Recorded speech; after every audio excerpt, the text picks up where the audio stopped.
The sun dipped low over Willow Lake, casting a golden sheen across its still waters, when Ethan Carver cast his fishing line one last time. The soft plop of the lure hitting the surface was the only sound, save for the distant hum of cicadas.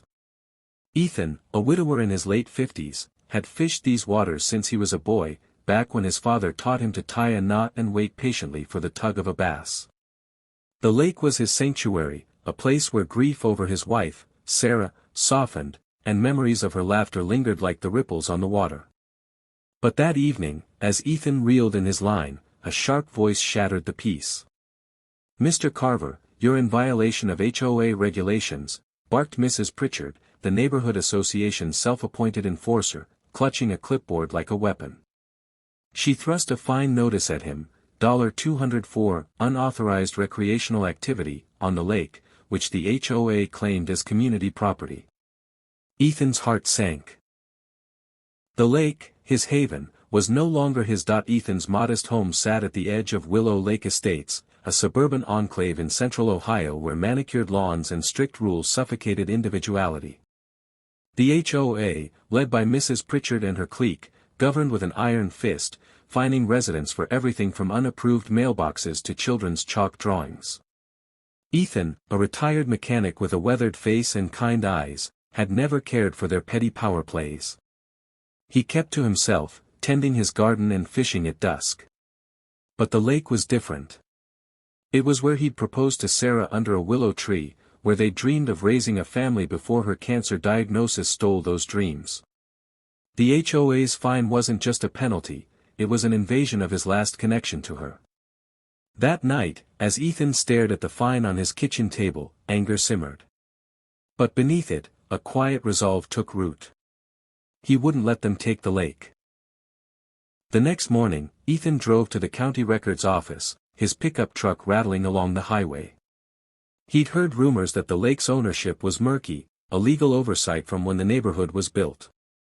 Hours of digging through dusty files confirmed it. Willow Lake wasn't fully owned by the HOA. A private trust held the deed, and the trust was open to offers. Ethan's savings, modest but carefully guarded, might just be enough. His hands trembled as he dialed the trust's administrator. "I want to buy the lake," he said, voice steady despite the wildness of the idea. The administrator, a bored-sounding man named Harold, quoted a figure that made Ethan's stomach lurch. It was nearly everything he had, his retirement, his safety net. But as he drove home, passing the lake's shimmering surface, he saw Sarah's smile in his mind. "Do what's right, Ethan," she'd always said. By week's end, he'd signed the papers. Willow Lake was his. Word spread like wildfire through Willow Lake Estates. At the next HOA meeting, Mrs. Pritchard's face was a mask of fury. "This is outrageous," she sputtered, slamming her gavel. "That lake belongs to the community." Ethan, seated in the back, stood quietly. "Actually, it belongs to me now," he said, holding up the deed. Gasps rippled through the room. Mrs. Pritchard's allies whispered frantically, but Ethan wasn't done. "And since it's my property, I'm banning the entire neighborhood from using it.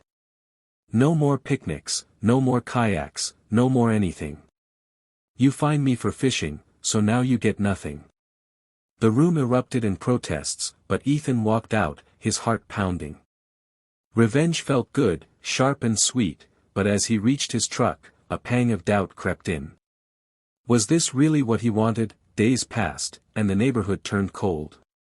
Ethan's mailbox filled with angry letters. Neighbors who once nodded politely now glared. Kids stopped playing near his house, their parents whispering about that selfish old man.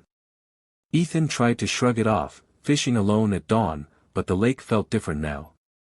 The silence was heavy, not peaceful. One evening, as he cast his line, he noticed a small figure watching from the shore. It was Mia, a 10-year-old girl from down the street, her braids swinging as she clutched a sketchbook. "Why'd you take the lake away?" she asked, her voice small but direct. Ethan froze. "They took it from me first," he muttered, but the words tasted bitter. Mia frowned. My dad says the lake was the only place we could afford to have fun. Now we got nowhere. She turned and ran off, leaving Ethan staring at the water, her words echoing in his chest. That night, Ethan couldn't sleep. Mia's face haunted him, her honesty cutting through his anger. He thought of Sarah, who'd spent her final months volunteering at the community center, always giving, even when she had little left. Kindness heals, Ethan, she'd said, her hand weak in his. He'd bought the lake to spite the HOA, but what had he really accomplished? He'd hurt people like Mia, people who had no part in Mrs. Pritchard's crusade. The realization hit like a wave, he'd become the kind of person he despised, petty, vengeful, closed off. By morning, an idea sparked, fragile but bright. The lake was his, but it didn't have to stay that way. He could do something bigger, something Sarah would have loved. Ethan spent the next week in a frenzy of planning. He met with a lawyer, a quiet woman named Clara who listened patiently as he outlined his vision. It's unconventional, she said, adjusting her glasses, but it's doable. He called Harold at the trust, then the county, then a local nonprofit that ran youth programs. His savings were gone, but he had the lake, and an idea that could change everything. When he was ready, he posted flyers across Willow Lake Estates, inviting every resident to the lake's shore on Saturday morning. The HOA wasn't invited, but he knew they'd show up anyway. As the sun rose that day, Ethan stood by the water, his stomach knotted with nerves. Hundreds of neighbors gathered, their faces a mix of curiosity and suspicion. Mrs. Pritchard stood at the front, arms crossed, her lips a thin line. Thank you for coming, Ethan began, his voice carrying over the crowd.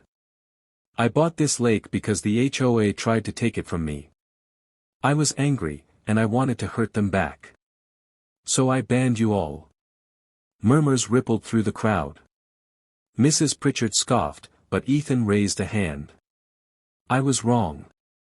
This lake isn't mine. It never was. It belongs to all of us, to the kids who play here, the families who make memories, the people who find peace by its water. So I'm giving it back. He held up a document, its pages fluttering in the breeze. I've created a community trust for Willow Lake.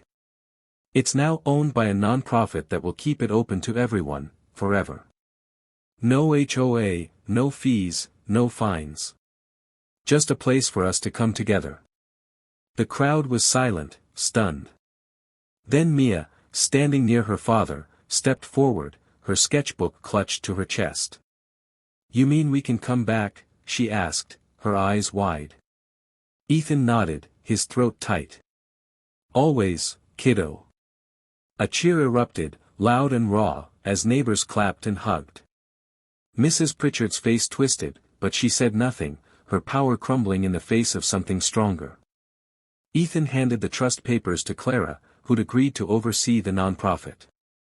As the crowd dispersed, families lingered by the lake, some wading in, others laughing. Mia ran up to Ethan, thrusting her sketchbook at him. I drew this for you, she said. Inside was a pencil sketch of the lake, with a man fishing under a willow tree, a woman's faint outline beside him. That's you and your wife, Mia whispered. My dad said she loved this place too. Ethan's eyes burned as he hugged Mia, the sketchbook trembling in his hands. He'd lost Sarah, his savings, his solitude, but in giving the lake away, he'd gained something greater. The lake was alive again, filled with voices and joy, just as Sarah would have wanted. As dusk fell, Ethan cast his line once more, the water reflecting the first stars. He didn't need to own the lake to feel its peace. Kindness had brought it back to him, and to everyone. And in that moment, he knew, the greatest act of defiance wasn't revenge, but generosity, the kind that ripples outward, healing hearts and binding a community together, one cast at a time. Moral. The moral of the story is that true strength and healing come from acts of kindness and generosity, not from vengeance or control. By choosing to give rather than take, we can mend divisions, restore hope, and create lasting good that ripples beyond ourselves.